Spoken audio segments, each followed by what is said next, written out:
Mega blood donation drive રક્તદાન અમૃત મહોત્સવ 2.0નું ઐતિહાસિક આયોજન અખિલ ભારતીય તેરાપંથ યુવક પરિષદ અમદાવાદની દેખરેખમાં તેરાપંથ યુવક પરિષદ અમદાવાદ દ્વારા 17 સપ્ટેમ્બર 2025 માનવ જાતિના ઇતિહાસમાં નવા અધ્યાય ઉમેરવાનો દિવસ છે।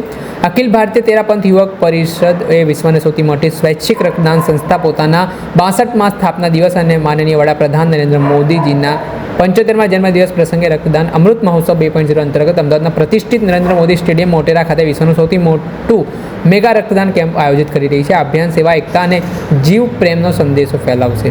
17 સપ્ટેમ્બર 2025 7 વાગ્યાથી શરૂઆત થશે। આ ઇવેન્ટમાં 50થી વધુ સામાજિક સંસ્થાઓ, વેપારી, વિધાનો, શૈક્ષણિક સંસ્થાઓ, વિવિધ જાતિ અનુસૂચિત સમુદાયના લોકો, સમગ્ર સમાજ તેરાપંથ યુવક પરિષદ સાથે ઉભારી આ પ્રસંગને સફળ બનાવવા માટે પ્રયત્નશીલ છે। અમદાવાદના દરેક નાગરિક પાસે આ મહા રક્તદાન મહોત્સવ જોડાઈને ઇતિહાસ રચવાનો અવસર છે। પ્રથમ વખત રક્તદાન કરવા માટે ઐતિહાસિક ક્ષણ છે। 62મા સ્થાપના દિવસ શ્રેષ્ઠ સમય અખિલ ભારતીય તેરાપંથ યુવા પરિષદ ભારત સરકાર સાથે સહયોગમાં વિશ્વનું સૌથી મોટું રક્તદાન કરવા જઈ રહી છે। આ કાર્યક્રમના અભિષેક ઉદ્ઘાટન વડાપ્રધાન નરેન્દ્ર મોદીજી દ્વારા કરવામાં આવશે, જે લાખો સ્વયંસેવકો, રક્તદાતાઓ, સંસ્થાઓ સેવા યાત્રામાં જોડાવા માટે પ્રેરણા લેશે। તેના મામલે શું કહી રહ્યા છે રાજેશ સુરાણા, તે સાંભળો। उसका फाउंडर हमारी संस्था अखिल भारतीय तेरापंथ युवक परिषद, जो तेरापंथ समाज की युवा संस्था है, उसका 62वां जन्मोत्सव है और संयोगवश 17 सितंबर के दिन हमारे यशस्वी प्रधानमंत्री आदरणीय श्री नरेंद्र भाई मोदी का जन्मदिवस भी है।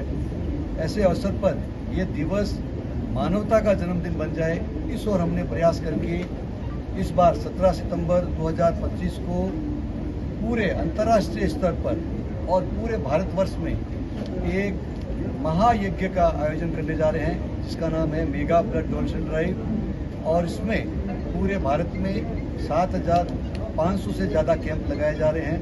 यही नहीं, विश्व के 75 से अधिक देशों में इस कार्यक्रम को संचालित किया जा रहा है। इस बार जो हमारा लक्ष्य है वो 5 लाख यूनिट रक्त एकत्रित करने का उद्देश्य है। यूनिट हमारे लिए बहुत बड़ी अहम बात नहीं है, क्योंकि हमारा नाम already Guinness book of world records में है। हमारा उद्देश्य है लोगों में चेतना जागृत हो और जो आपूर्ति, डिमांड और सप्लाई की जो कमी है उसको हम समूल रूप से नष्ट कर दें। जब भी इस देश के व्यक्ति को ब्लड चाहिए वो ऑन कॉल मिल सके। और इस बार ये अहमदाबाद में जो कार्यक्रम है वो नरेंद्र मोदी स्टेडियम में होने जा रहा है, जो क्रिकेट का सबसे बड़ा स्टेडियम है। लेकिन इस बार आप देखेंगे कि क्रिकेट और कोल्ड प्ले में यदि लाख लोग इकट्ठे हो सकते हैं, तो जो मानवता की बात आती है तो अहमदाबाद उससे भी ज़्यादा इसको समर्थन देता है। इस प्रकार विश्व इतिहास में 17 सितंबर का दिन एक स्वर्णिम पृष्ठ की तरह आपको नजर आएगा। प्रधानमंत्री वर्चुअली ये उद्घाटन करने वाले, कितने बजे? जी, प्रधानमंत्री 17 सितंबर के दिन मध्य प्रदेश के धार जिले के भेसला गांव में हैं और उस दिन वहां से इस कार्यक्रम का वर्चुअल उद्घाटन करने में आएगा। कितने बजे? समय अभी निश्चित हो रहा है, जिस प्रकार से प्रधानमंत्री जी का कार्यक्रम रहेगा। कितने लोग ब्लड डोनेट करने वाले हैं? जी, इस बार ये लक्ष्य रखा गया है कि पूरे भारत और अंतर्राष्ट्रीय स्तर पर 5 लाख यूनिट ब्लड का एकत्रीकरण हो। ये जो ब्लड एकत्रित होने वाला है, इसका हम कहाँ उपयोग करेंगे, किस तरीके से उपयोग होगा?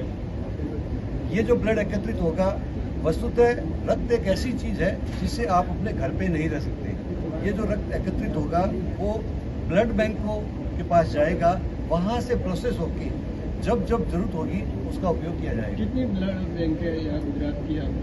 गुजरात भर में हमारे अहमदाबाद में 75 से ज़्यादा ब्लड बैंक यहाँ पे आ रही है और विभिन्न क्षेत्रों में बड़ौदा है, सूरत है, वहाँ की जो स्थानीय ब्लड बैंक है वो कार्य कर रही है। ये मोदी स्टेडियम के अंदर कैसी व्यवस्था की गई है, किस तरीके से पूरा ये ब्लड डोनेशन कैंप होगा?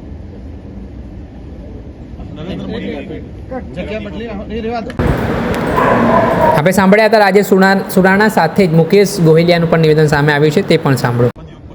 હું મુકેશ ગોહિલિયા, તેરાપંથ યુવક પરિષદ અમદાવાદ।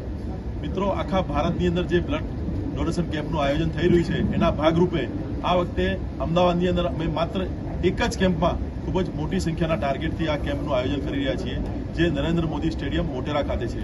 એમાં સુરતની પહેલી કિરણથી જ આ બ્લડ કેમ્પનું આયોજન પ્રારંભ થઈ છે અને સાંજે 7 વાગ્યા સુધી ગુજરાતભરની 75 બ્લડ બેંકો ત્યાં ઉપસ્થિત થશે અને આ બ્લડ જે એકત્રિત થશે એ આખા ગુજરાતની અંદર બધા જ ગામ જ્યાં પણ જરૂર પડશે ત્યાં એ બ્લડની આપૂર્તિ એ બેંકો પૂરી પાડશે.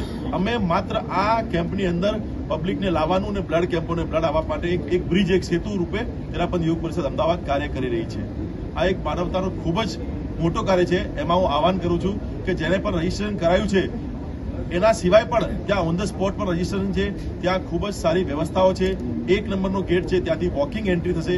2 નંબર ને 3 નંબરના ગેટ ઉપરથી 2 વ્હીલર અને 4 વ્હીલરની એન્ટ્રી, અને 4 નંબરના ગેટ છે મોદી સ્ટેડિયમમાં છે, ત્યાંથી VIP એન્ટ્રી થશે. અને આપ જ્યાં મોદી સ્ટેડિયમમાં નીચે પાર્કિંગ કર્યા પછી આપને ઉપર જ્યાં બ્લડ કેમ્પ છે ત્યાં આવવા માટે અમે વાહનની વ્યવસ્થા, ત્યાં 4 વ્હીલર કે ભાઈ કેબલ કાર, ત્યાં ગાડી છે ત્યાંની વ્યવસ્થા કરેલી છે. ખૂબ જ સારી રીતે રિફ્રેશમેન્ટની વ્યવસ્થા છે, બ્રેકફાસ્ટની વ્યવસ્થા છે, અને ત્યાં કંઈ પણ ઇમરજન્સી થાય તો હોસ્પિટલની વ્યવસ્થા અને ડોક્ટર્સની વ્યવસ્થા પણ અમદાવાદ મ્યુનિસિપલ કોર્પોરેશન પાર્ક ત્યાં કરી રહ્યું છે.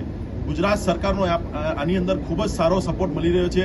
પણ હું આપના માધ્યમથી એક જ વાત કહું છું કે આખા અમદાવાદના બધા યુવા વર્ગ અને આખું અમદાવાદ આ એક નવા ઇતિહાસ રચવા માટે આગળ આવે અને નરેન્દ્ર મોદીજીના જન્મદિવસ અને અમારા સ્થાપના દિવસને અને એક સારું એક ઉજ્જવળ બનાવે, એના માટે આપ સર્વેને ખૂબ જ અપીલ છે. સ્ટેડિયમમાં કુલ કેટલા લોકો રક્તદાન કરવા માટે આવવાના? અમે સ્ટેડિયમની અંદર અમારી તો સંખ્યા એવો પ્રયાસ છે, અને ઘણી બધી સંસ્થાઓ અમારી સાથે મોટી સંસ્થાઓ પણ જોડાઈ છે. તો અમારી ઈચ્છા છે હજારોની સંખ્યામાં થાય.